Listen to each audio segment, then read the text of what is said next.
This is the test review. This is page 256. Let's check it out. Number 1 reads, which expression has a value that is less than the base of that expression? So let's just check out all three of them. Do we notice any of them that are different than the others? B is the only one that's a fraction. Let's check out A. What does 2 to the third power mean? It means 2 times 2 times 2. Could 2 times 2 times 2 end up being having a value that's less than the base? The base is 2. Could this be less than 2? 2 times 2 is 4, times 2 is 8. Is 8 less than 2? No, that's not it. A is not the answer. What about C? What does this mean? It means 3 times 3. Is 3 times 3 9? Is that less than 3? No. The answer to this question is the one that looks different than the rest. When you have a fraction and you square it, what that means is that you end up with 5 times 5, which is 25, over 6 times 6, which is 36. And 25/36 has a value that's actually less than 5/6. We could check that by doing 5 divided by 6 is 83%, and 25 divided by 36 is 69%. So that proves it. The answer to this question, even though it's a little bit weird and complicated, is B. All right, let's move on.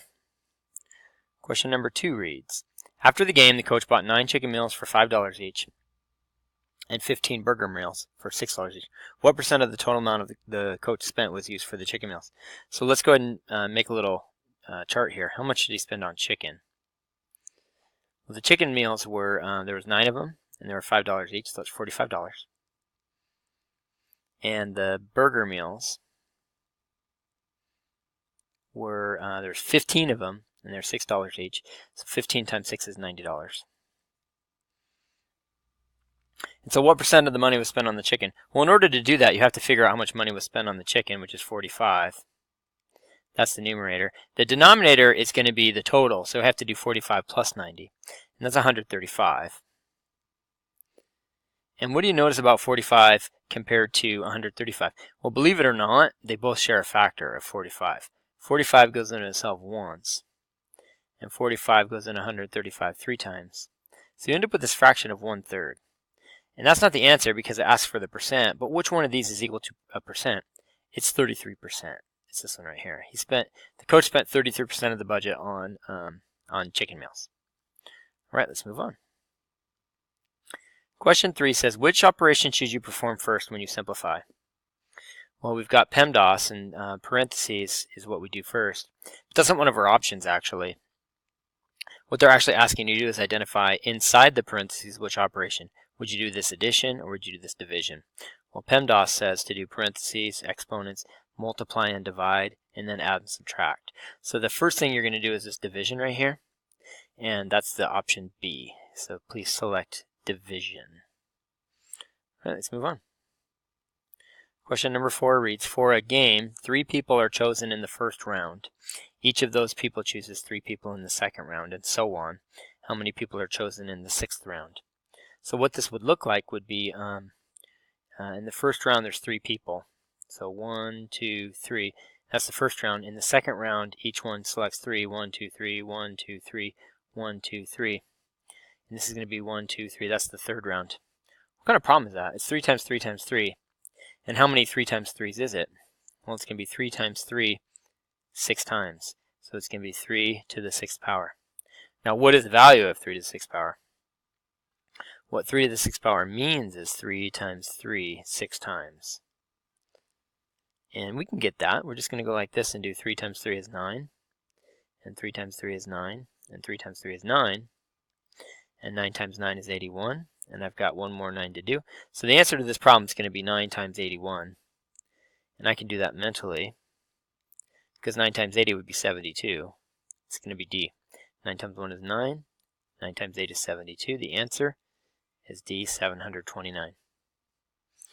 All right, good job. Let's move on.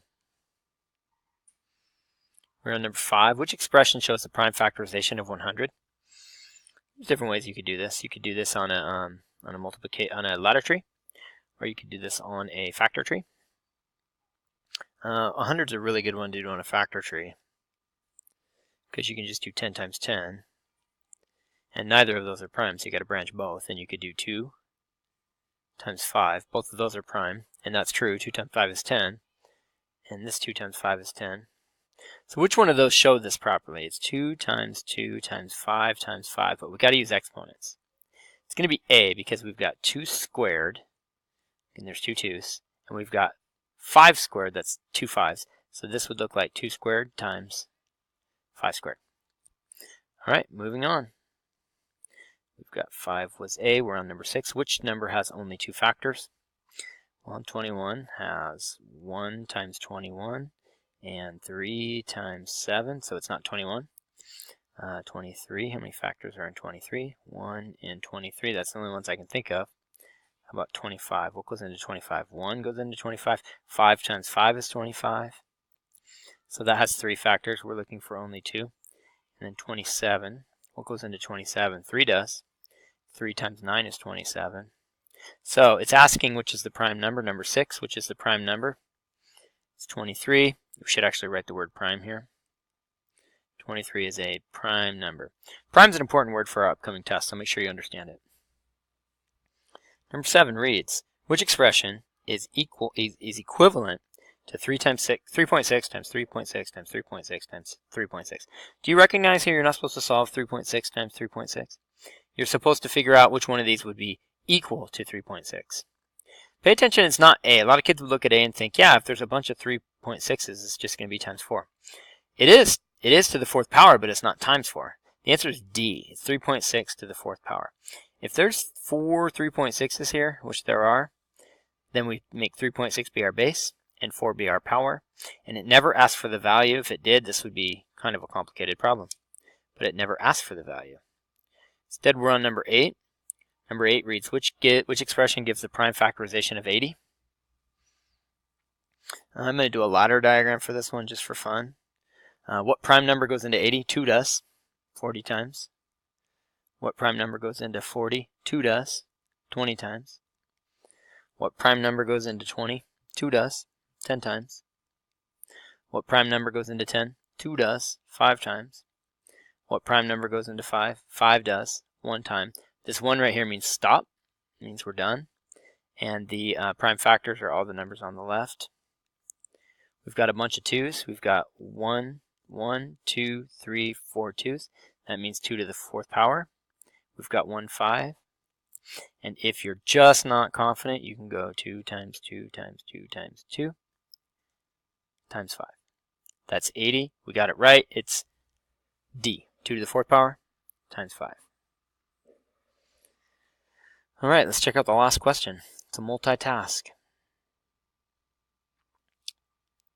George wants to put carpeting in a rectangular living room and a square bedroom. The length and width of the living room is 12 by 18.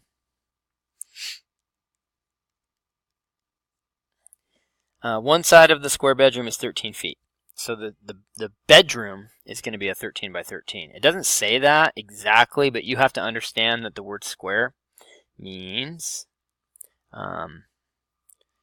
each side is going to be the same length. So if they only tell you one side of it, then you have to just know that the other one's going to be 13. So we've got, it says it will cost $3.50 per square foot to carpet the rooms. A says write an expression that can be used to find the total amount George will pay for carpeting. So there's different ways we could write this, but one way to do this would be to, we're going to do 12 times 18, and then we're also going to add that to 13 times 13. All of that would need to go in parentheses, because we have to do that first.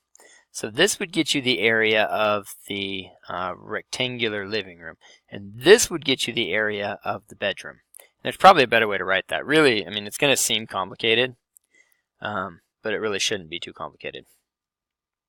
The rectangular living room is a 12 by 18, so you should do 12 by 18.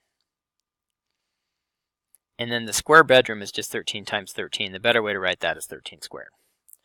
All of that needs to be in parentheses because when I'm done doing all of that, I have to multiply it by 350. So that's the expression. It's going to be 12 times 18. We're going to add that to the size of the bedroom, which is 13 squared. And that's all in parentheses. And then when we're done with all that, we're going to multiply it by 350. All right. Then it says evaluate. How much will George pay? Well, we're going to do 12 times 18 first. We're also going to do 13 times 13. I'm going to use a multiplication chart for that. It's 169. 12 times 18 is 8 times 2 is 16. 8 times 1 is 8, plus 1 is 9. And x is 0. 1 times 2 is 2. 1 times 1 is 1. I get 6. I get 11. I get 216. I'm going to add those up, because right here it says to add those. So I did, here's 12 times 18. Here's 13 times 13. I'm going to add those up. I'm going to get 216 plus 169. I'm going to get 15. 6, 7, 8, and 3. I get 385. That's the square feet of both bedrooms. Now we have times 350. And in order to make this just a tiny bit easier, I'm going to go ahead and make some space up here. In order to make this a tiny bit easier, I'm going to do 385 on top. And I'm going to drop the 0 because I don't need it. 350, 3.5 are the same thing when it comes to multiplying. And I could use a calculator on this, but I'm not going to be lazy. I like to review my skills. 5 times 5 is 25.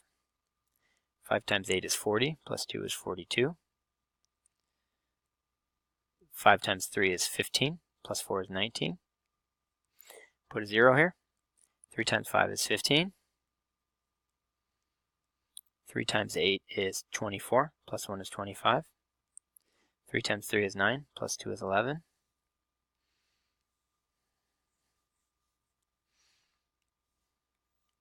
5, 7, 14, 3, and 1. Move my decimal once. I get $1,347.50. $1,347.50. And that is the correct answer. So if you got that, great job. Okay, you're done with page 256. You are now ready for the Module 9 test. Good job.